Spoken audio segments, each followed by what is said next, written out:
Buenas noches, profesor. Disculpe por la demora, le entrego mi trabajo final,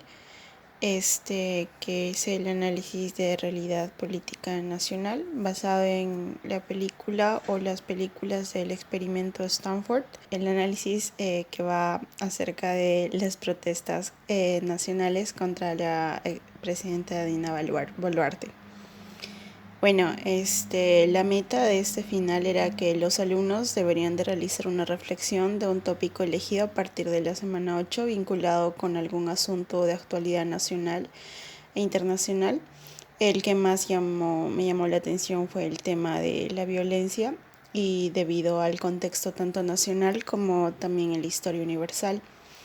En cuanto al contexto universal, yo estoy tomando en cuenta los juicios de Nuremberg, que fueron un conjunto de procesos judiciales que fueron emprendidos por iniciativa de las naciones aliadas que pues vencieron a la Alemania nazi en la Segunda Guerra Mundial, en los que se determinaron y sancionaron las responsabilidades de los principales dirigentes del régimen nazi tras el suicidio de Adolf Hitler. Esto se llevó a cabo a partir del 1 de septiembre de 1983. En este contexto, en los juicios de Nuremberg, cuando diferentes peritos o abogados le hacían las preguntas a los militares y altos rangos del Tercer Reich alemán, del por qué habían cometido tantos abusos y vejaciones en contra de gitanos, judíos, o otro tipo de etnias que no pertenezcan a lo que ellos conocían como la raza aria, hubo más o menos un 64 a un 70% de la población de soldados y militares que decían que ellos solamente estaban siguiendo órdenes de los altos rangos e incluso del mismo Adolf Hitler, y que si ellos no obedecían obviamente iban a ser castigados o sancionados e incluso amenazados de muerte. Mientras tanto, en el contexto nacional, nosotros conocemos que tras la vacancia de Pedro Castillo, debido a un fallido intento de cerrar el Congreso de la República, la presidenta Dina Boluarte asumió el cargo de la presidencia del Perú, y por lo cual miles de peruanos, principalmente del Perú profundo, llegaron a la capital del país con distintas agendas. Algunos querían la libertad del expresidente y a su vez también otros querían la renuncia de la actual presidenta y que se escoge a un nuevo dirigente,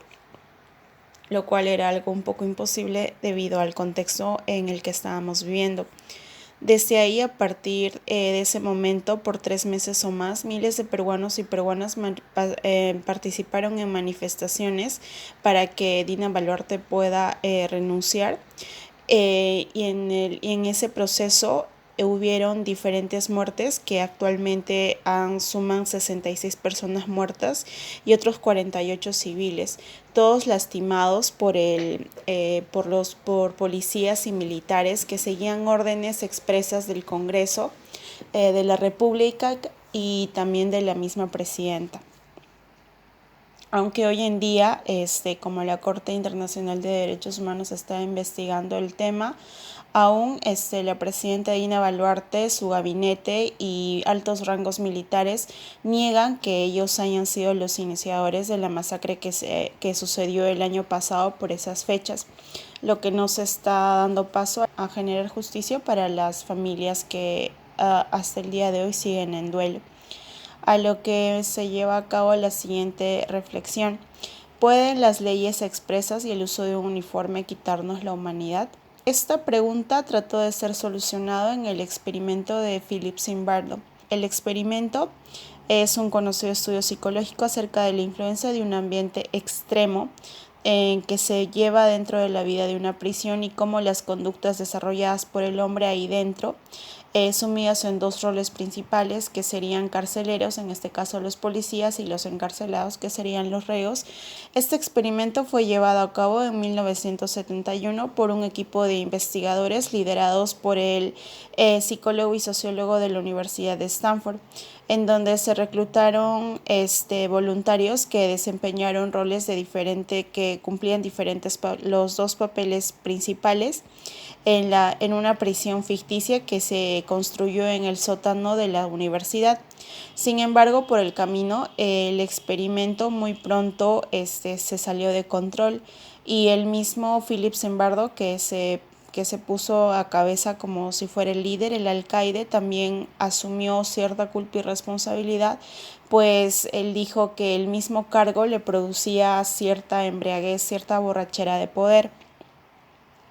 A razón de este experimento surgieron diferentes preocupaciones que envuelven al mismo, pues se hicieron ciertas vejaciones de índole psicológico y emocional hacia los reos, que en sí no eran reos, sino eran jóvenes universitarios que formaron parte del experimento y que no tenían ningún expediente delictivo.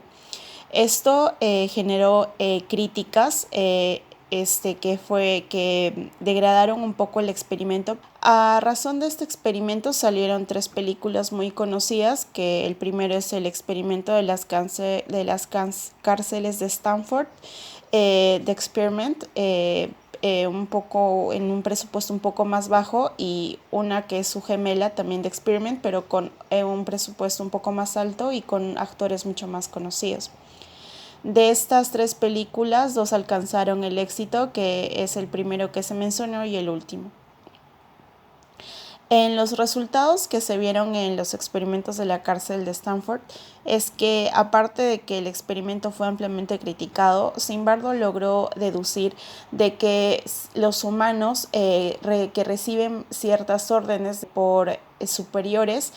siempre tienden a cumplirlas antes de preocuparse o deducir si es que lo que están haciendo es positivo, negativo, es moral o no es moral. Esto hace que se dé como un círculo vicioso entre víctima y victimario, en donde constantemente las víctimas en cierto momento, desesperadas por rebelarse ante el maltrato, se vuelven victimarias, y los victimarios que en su momento tratan de recibir las órdenes y cumplirlas, lastiman y incluso llegan a matar a reos u otras personas, y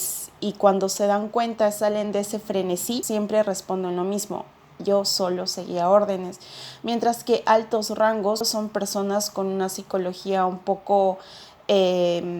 oscura, se podría decir, que tienen altos rasgos patológicos de maquiavelismo y narcisismo, lo cual lleva a gustarles estar en la cúspide de la pirámide y repartir órdenes que muchas veces dan más a su beneficio. Ahora, si nos basamos desde el punto de vista de la filosofía,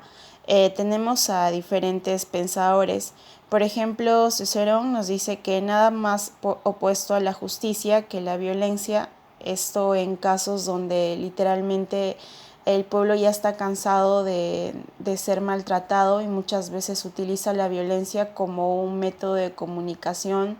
tal vez muy poco asertivo, pero ya en una necesidad de que quieren ser escuchados. Mientras que Sartre nos dice que la violencia, sea cual sea la forma en la que se manifiesta, es un fracaso. Esto debido a que nos encierra en este mismo círculo vicioso de víctima y victimario, del cual es bastante difícil de salir en caso de los seres humanos. Ahora, si nos centramos en el ámbito de los maltratos y las protestas, esto no solo se vio en Perú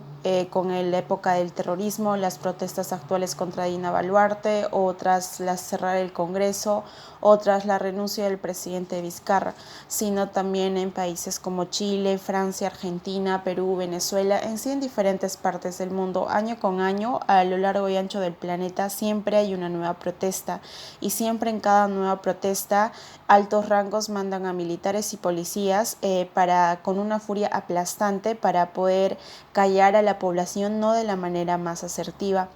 Desde mi punto de vista, esto se da porque tal vez esos mismos altos rangos no les importa mucho la psicología de los militares o policías que escogen. Esto hace que muchas veces una persona se emborrache de poder, y que el mismo uso del uniforme, como quien dice, hace que se entre al personaje, sea luzcan ni traten de vivir y experimentar ese personaje al 100% de tal forma que no les importa si es que lo que están haciendo está bien o mal. Después de todo, solamente están siguiendo órdenes. Muchas veces eso nos da a entender de que el humano no ha evolucionado del todo, simplemente forma parte de una cadena alimenticia que sea entre la famosa frase del lobo es el lobo del mismo hombre. Entonces esto me lleva a la conclusión de que tal vez nosotros deberíamos de ser un poco más unidos, analizar un poco más temas de psicología y sociología y desarrollo antropológico para poder evitar estos problemas. Y si bien es cierto que la violencia forma parte de nosotros, no es como para que altos rangos abusen de su poder y quiten vida o maltraten psicológica, emocional, física, verbalmente de diferentes personas, y que a su vez nosotros al momento de protestar escojamos protestas o formas de protestas más asertivas. Eso es todo, profesor. Muchas gracias.